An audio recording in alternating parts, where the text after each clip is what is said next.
A Cards with Michael production. Hey guys, Cards with Michael here. Got a box of Battle for Zendikar that I'd like to open. But before we talk too much about Battle for Zendikar, let's talk a little bit about the lore and history of Zendikar. Zendikar, of course, was a world full of adventure, full of lands matter. It's where the original enemy fetchlands were printed. And it is just one of the most beloved worlds that, we've already returned to once and we will be returning to again in a couple of weeks. I want to tell you a little bit about the story. Zendikar, of course, was where the Eldrazi were locked up. The three big Eldrazi titans, thousands of years ago. They were, eating up worlds. Eldrazi, of course, are these kind of like alien-like guys from the blind eternities. Think of space or like a wormhole. And three planeswalkers, which we'll be able to showcase a little bit. Sorin. And where is Nahiri? I can't find Nahiri. Sorin, Nahiri, and a spirit dragon called Ugin decided to lock them up.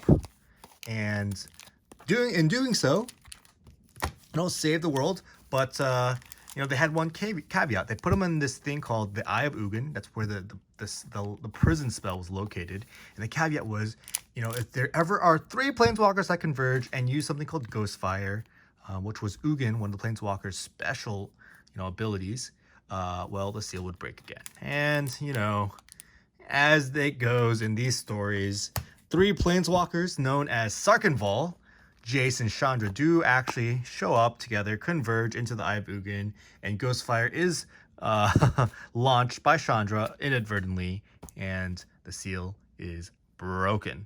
Of course, there was an evil dragon named Nicobolus who had more than a little bit of a hand in doing that, but whatever the case is, that seal was broken, the Eldrazi were freed, and there was something called Rise of Eldrazi, which was another large set. A little fun trivia: Zendikar was the first time, the original Zendikar, of course, this Zendikar, where tournament packs were no longer a thing. And Rise of Eldrazi was a weird first time where the third set was not a small set, it was a large set, and that's why there's 5 different arts as well.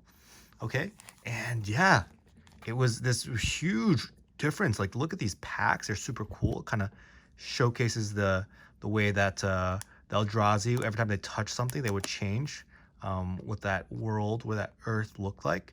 And here we have Ulamog and Kozilek, which we won't see today because we're opening Battle for Zendikar. We're not going to see these specific arts. But yeah, that is kind of the backstory. And a little fun story, of course. Sorin, one of the original guys, comes back to the world to lock up the Eldrazi again. He's like, I'm here to help. And of course recruits a native planeswalker, Nissa, who says, yeah, sure, like, let's help. Thank you so much for the help. And then also Nissa, oh, what would be a good idea? Instead of actually locking them back up, why don't I just free them? And hopefully they'll just escape and leave my world, my beloved Zendikar world. Sorin's like, no, and it's too late. Here we are in this storyline, Battle for Zendikar. The Eldrazi are everywhere. They've already overrun three continents. Gideon is here to help, and we are here to open the packs to learn what the storyline looks like. Pretty much every single non-Eldrazi being, all right, so we'll start with Stephen M. Every single non-Eldrazi being in the plane of Zendikar has decided to ally up and fight the Eldrazi, kind of for survival purposes. And so we'll see these ally as a creature type, all right? We'll also see landfall, which was one of the mechanics that the original Zendikar had, all right? Yeah, let's check out the packs. These are some of my favorite packs to open. This is, if people have ever asked me what is your favorite limited format, it's actually Battle for Zendikar Oath Gatewatch. So yeah, convergence is another mechanic here. Well, we won't talk too much about that. But yeah, that's the story. Right when we start Battle for Zendikar, the world is already half overrun by these Eldrazi's.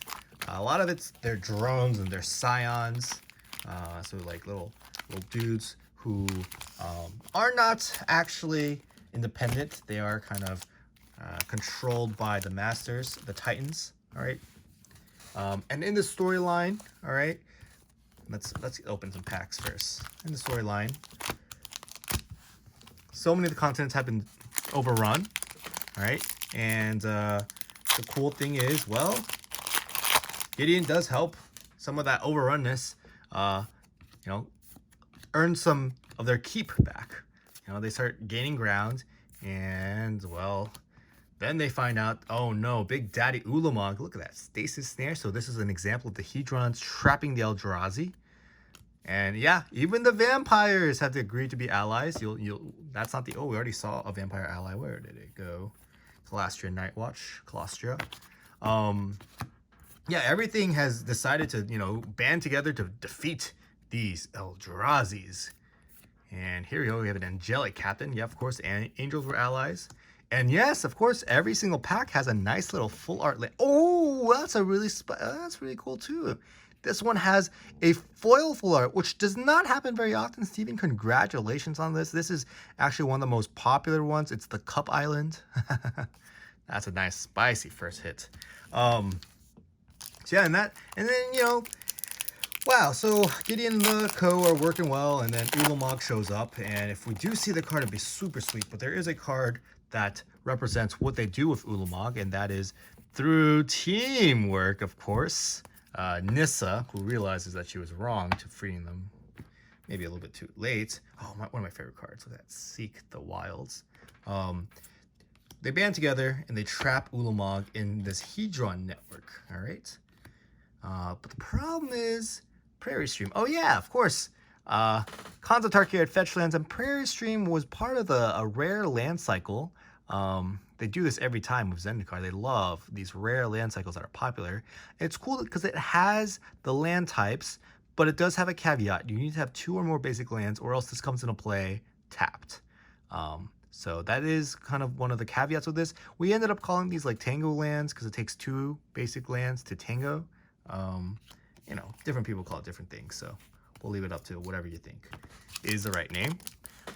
And yeah, so they're able to successfully trap Ulamog into that Hedron network. And if we do see it, we'll be able to point it out. And I'll kind of keep it at that, because that is definitely not the end of Battle for Zendikar. There is a kicker. And when we get there, we'll talk about it. Pilgrim's Eye and a Bring to Light. Look at that. And another Forest and an emblem. Gideon emblem. Not bad. Not too shabby. Not too shabby at all. All right. Now keep opening. What do we have here? Oh yes, and that's another mechanic in Zendikar, an ability called Awaken. All right, so that is these spells that if you pay the extra cost, you can actually put +1/+1 counters on a land you control, and you know, make it a 0/0 elemental. So that is pretty snazzy. And of course, the other mechanic was that all Eldrazi creatures and spells were devoid. So even though they have colored mana costs, they actually truly are colorless spells. So yeah, it's just another cool thing. And of course, there were cards that cared about you casting colorless spells. So it was effectively Eldrazi Tribal. All right, here we go. And more allies. Yes, yes. And Amiria Shepherd, another Forest.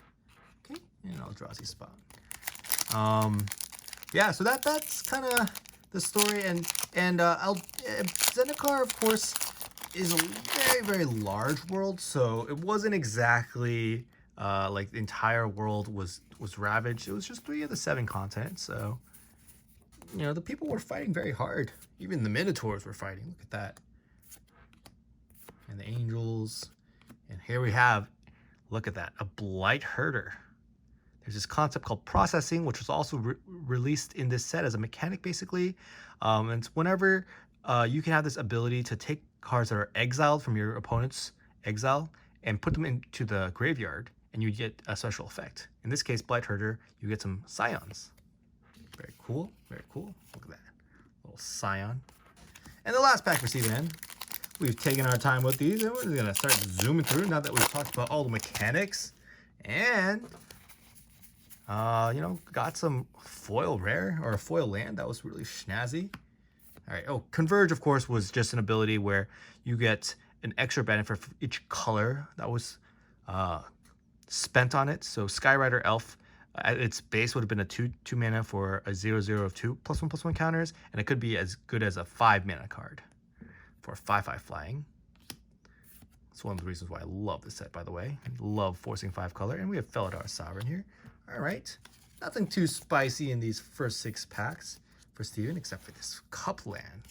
That's really nice. I have no idea how much it's worth, but I definitely know it's one of the nicer pulls in this set. And David M, we have 3 packs for you. Let's get to it. We will be talking about Obnixilus very soon, nearer to the end of the video. But before the Oath the Gate watch, Obnixilus. I'll just talk to you about it right now.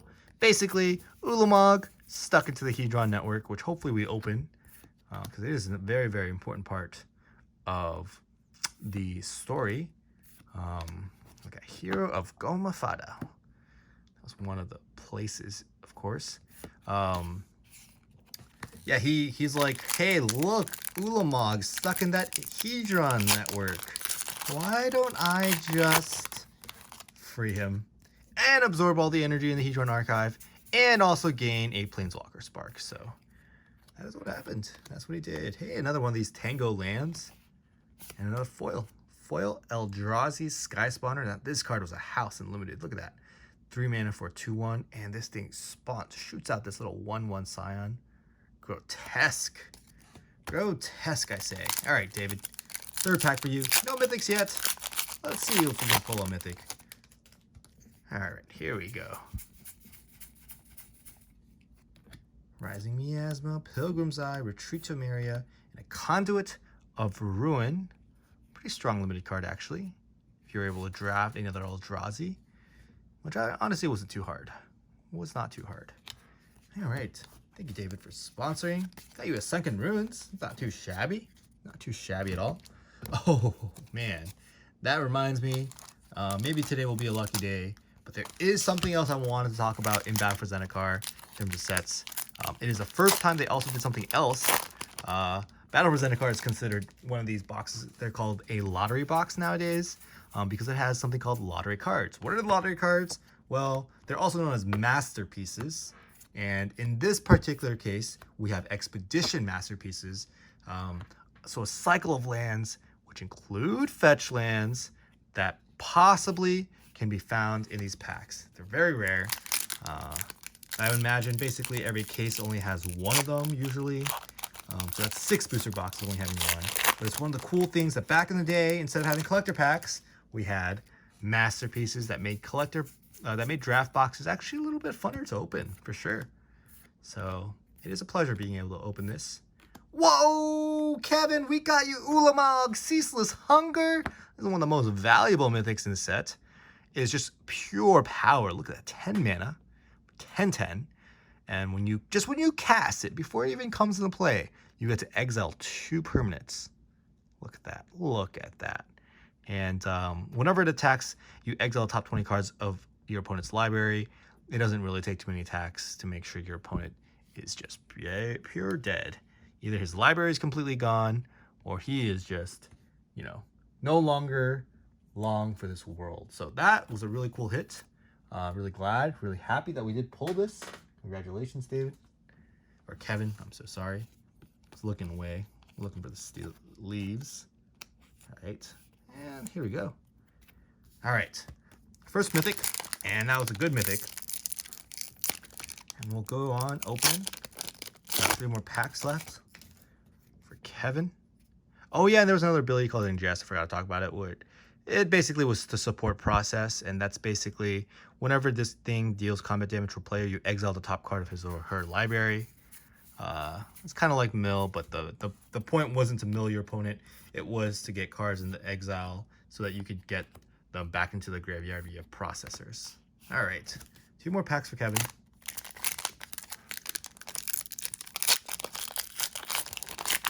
By the way, the story that I told was extremely abridged. If you ever want better storytelling, just literally Google Zendikar and Wiki. I love reading those Wikipedia articles. Gruesome slaughter, look at that. This is just showing Seagate.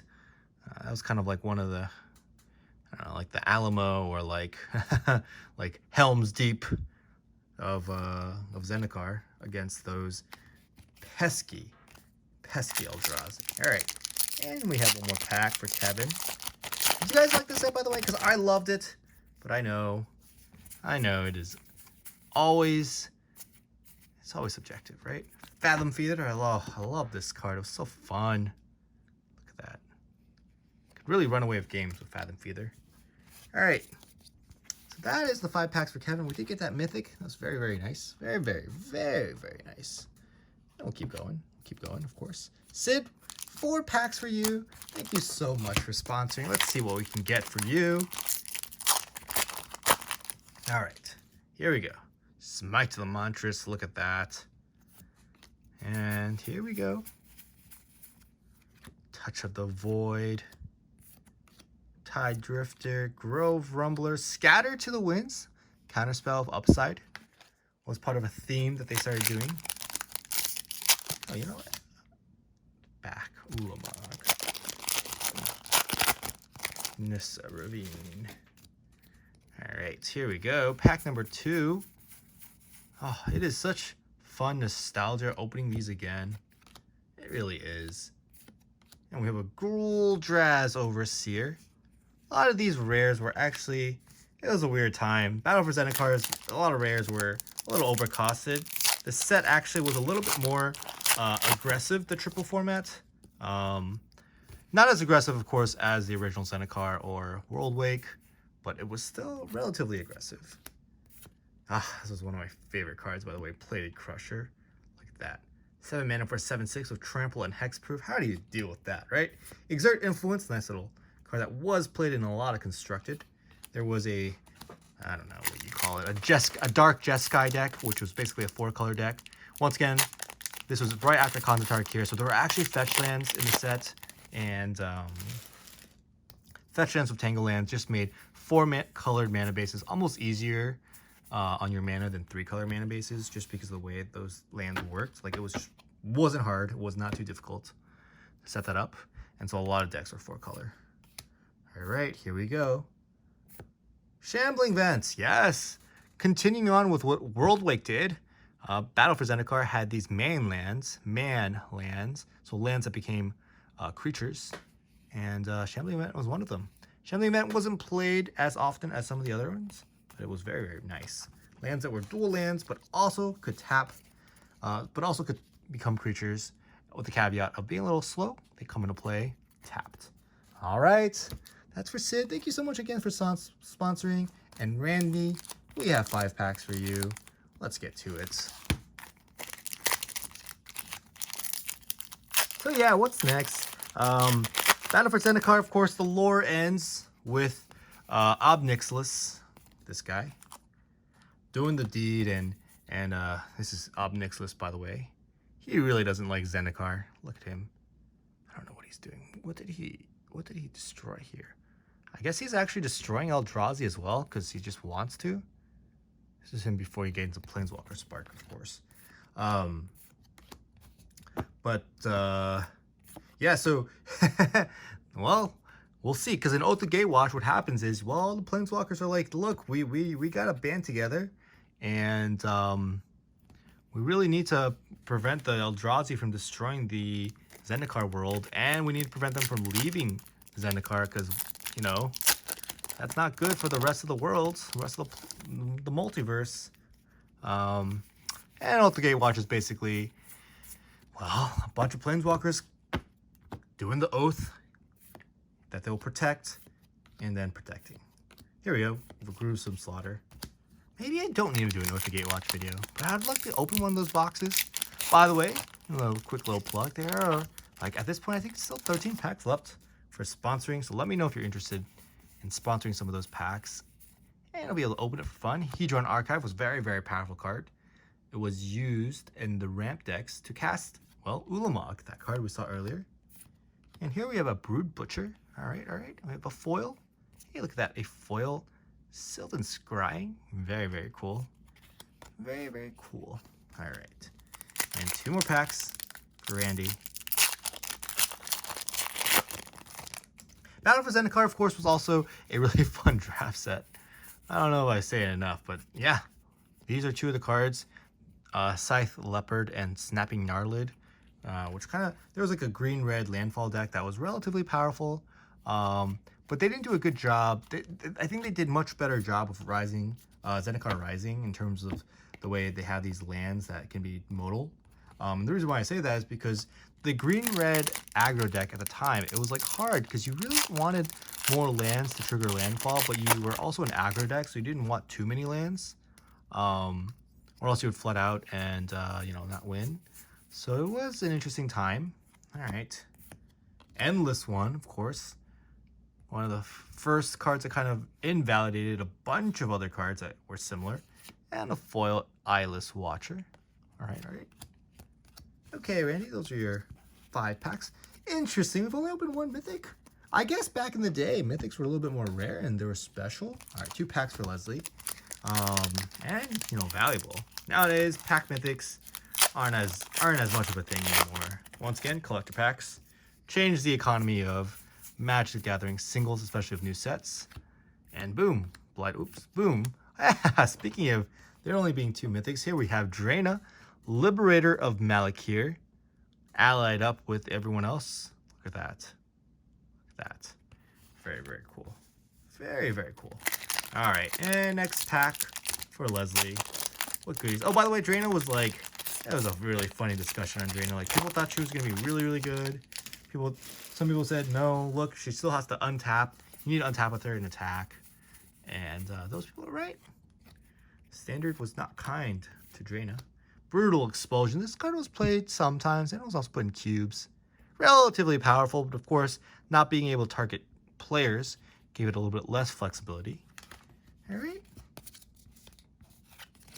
Those are the 2 packs for Lesley. Thank you so much for sponsoring. I have like literally a war chest of cards for you from over the weekend, sponsoring, and just all the boxes and stuff. I can't wait to ship it all to you. I cannot wait.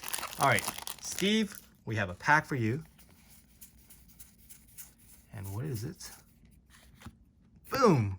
Omnath, Locus of Rage, our 3rd mythic. Steve, you sniped that. Oh man, very nice.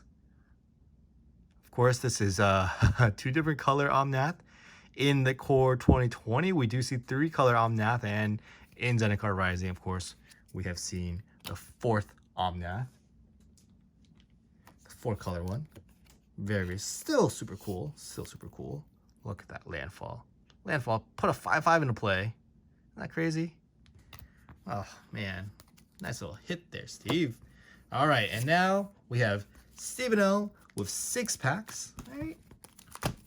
These are still, once again, one of the funnest packs to open for me because of that chance of getting that expedition, the masterpiece, so to speak.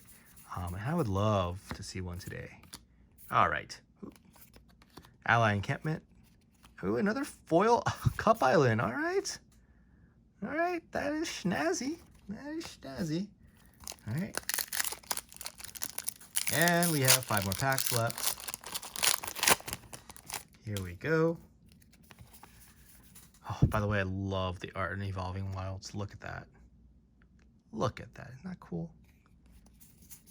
Okay, here we go. We have a Veteran War Leader and some normal planes. All right.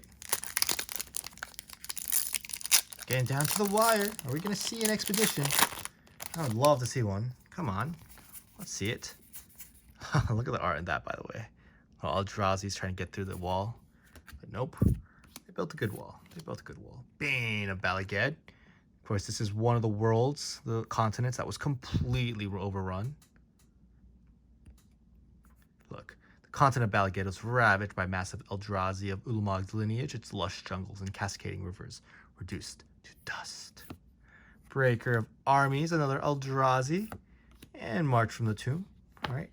Never really picked up because allies were never really a thing. They weren't so good at standard, and honestly, they weren't really the best in limited either. So, card was never got better from bulk. Oh yeah, I actually won a PPTQ with 3 copies of this in my deck. Yeah, I really like Sheer Drop. I think of it really fondly. All right, Canopy Vista, another one of the Tango lands, and 2 more packs for Steven. Let's get to it. Let us get to it. All right, here we go. Grip of Desolation is one of the most powerful removal spells. Being able to exile a creature and a land often meant you were exiling 2 creatures because a lot of the lands were being awakened. Alright. And a Brood Butcher again. Okay. Alright. Another pack for Steven. And then we go on to Jeriko. And that is the box.